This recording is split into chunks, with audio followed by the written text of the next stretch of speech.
Alright, ladies and gents, welcome back to the channel. I'm a blind gamer, literally blind, can't see the game at all.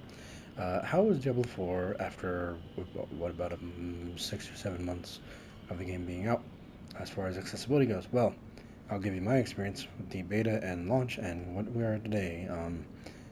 I know on PC there's some advantages with the mouse cursor being able to read more items than console, so there's that. However, on console, at least on PS5, we started with text-to-speech reading most, if not all, the menus, at least for getting into a game, making a character, and like reading your gear and skills, right? So that's what we started with in closed beta, early access beta, and then both open betas.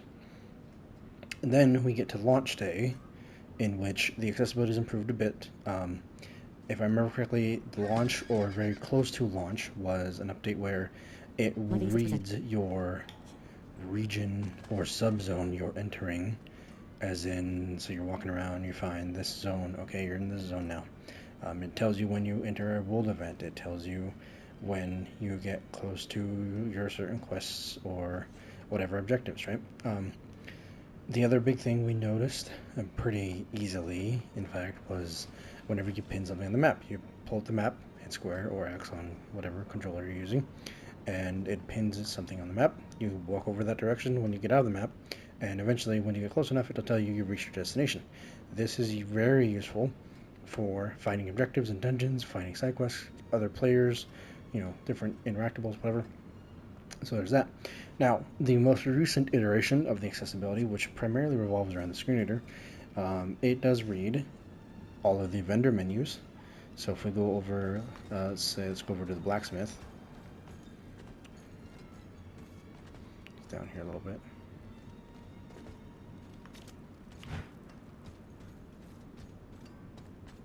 Blacksmith. There we go. Directly in inventory. So salvage, repair, Disabled. Upgrade item. upgrade. It actually reads all these menus, which it did not originally at launch. This happens for the blacksmith, the jeweler, and the occultist, and as well as the alchemist, all the main vendors you want to interact with spending resources. The only things that I've personally I've heard it does not read is Paragon board related with glyphs and socketing glyphs or legendary nodes or something like that. When I played a druid before the season started, I did socket one rare glyph. It was fine. Or magic glyph, sorry. And so that worked. I don't know about anything past that, because I didn't get a chance to do that, because I didn't get it.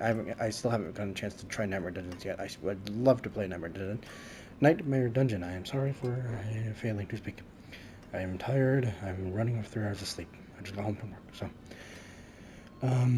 the other, I can't think of anything else aside from there are sound effects for gear and items and interactables on the floor. The only one that I haven't seen a sound for was the corrupted hearts or the new hearts, unless there's it has to be on the common or lower rarity for sound effects for it to pop up. As it is right now, it's not a big deal because you can always find it pretty easily. It's just where the elite died, but it is something that I am honestly too lazy to test because I don't want to go through the settings to change it. Outside of the actual gameplay accessibility, what about the out of the game accessibility? What about social features? So right now, as far as playing in a party or solo, right now I play a lot of solo just because it's, by the time I can play games, most people are not online. The only one who would be a blind believer. He's kind of rearranging houses right now, so a little tricky, but he's primarily the guy I party with, because by the time I get home, it's 12:30 for him, so it just works out. The other people I've grouped up with, or other blind players, there's 1 or 2 different sided people, 3 decided people. Overall, playing in a sided party or having 3 blind players and a sided player, it is definitely faster, and still doable. Blind people, we can still keep up with the sided player. For the most part, it's just just takes a little longer. Okay, there's a wall here, go around the wall, things like that. But as far as holding our own in combat, or in a boss fight, or whatever, or splitting off to do dungeons, we can hold our own. Just takes a little longer. As for a fully blind party, that is pretty interesting and honestly very fun, because at that point there's nobody with vision to speed ahead, so we're all like sticking together, pairing off. One thing I think is very beneficial is if you have four blind players, two of you pair off, right? So two of you split off one direction of the dungeon, the other two split off the other direction. This way, you have two potential blind people to be finding items, objectives, whatever. Help each other kill monsters who maybe you can't handle on your own because of the increased difficulty in parties. So the experience is pretty simple as well. Because we're just going off audio, it's easy to hear characters' footsteps, attacks, spells. If anyone gets lost or feels like they lost their buddy, excuse me, teleport back to town, then teleport to your buddy. Boom, right back in it. If you don't want to do that, someone could always just hold an auto attack as they're moving, and it's just everyone can hear each other like swinging. I mean, it probably looks goofy, but it is what we have to do. The actual social interaction outside of people in the clan or Discord servers is pretty interesting because you have the emote wheel. Preview. Hit up on the D-pad. Item. To upgrade. Salvage. Upgrade item. Item. To upgrade. Oops, not that. Right. Left. Leave dungeon. So you have Hello. No player to invite. all these different Hello. things you Hello. can do, and you Right have shoulder. like By. the Here. Help. Sorry. Top. social, Empty. you have Right. chats, Left shoulder button. Wings of. you have this other PvP unit. Empty. Empty. Empty. Wings of. Empty. other one. Anyway, point is like the social stuff. Your character will say stuff, and you can kind of use that to communicate. You have the local chat. You can joining voice parties or voice chats is actually pretty simple for the most part. So yeah, like it works. It works, and especially there's people upstairs moving around. Especially I don't know what he's doing.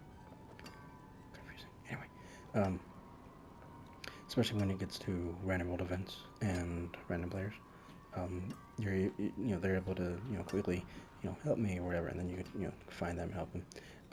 So the latest version of the TTS improvements brought a bit of a problem, depending who you ask.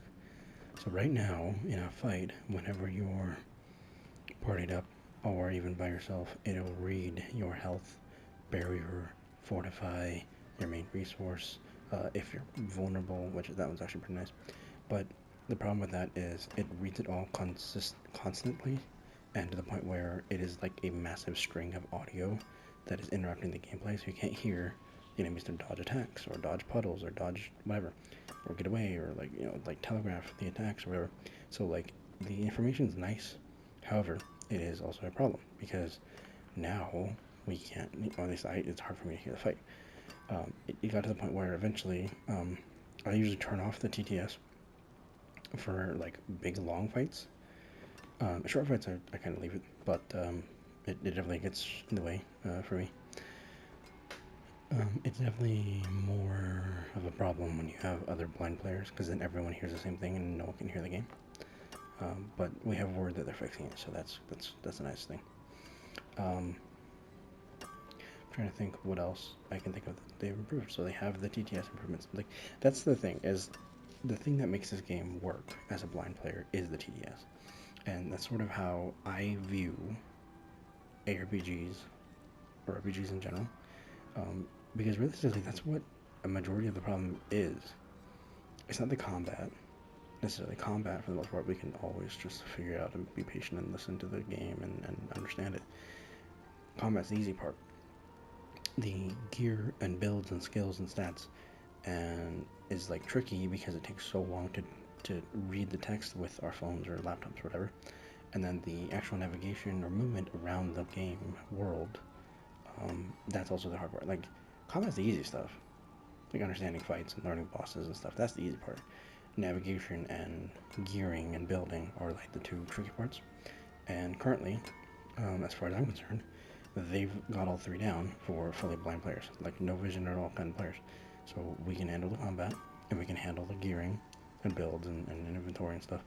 The navigation is still a little suspect, but for me, I'm okay with it, right? I've been playing this kind of game, with Diablo 3 and a bit of Path of Exile here and there, like on the side for years. Like I'm used to this, right? So if you guys found this kind of clip helpful or educational in some way, feel free to let me know in the comments below. Don't forget to like, comment, share, subscribe. There's the standard YouTube outro. I'm going to be going live here shortly, not very long, probably just like 20-30 minutes, over on Twitch, just for something to do, well, until my kids wake up. Live And 77%. Viewer then 0%. I'll probably be live again once they go to the doctor, and then go to bed. I don't know. We'll see. And thanks again for listening, or I guess watching me stand here and do nothing. Hope you guys enjoyed, and I'll see you guys on the stream.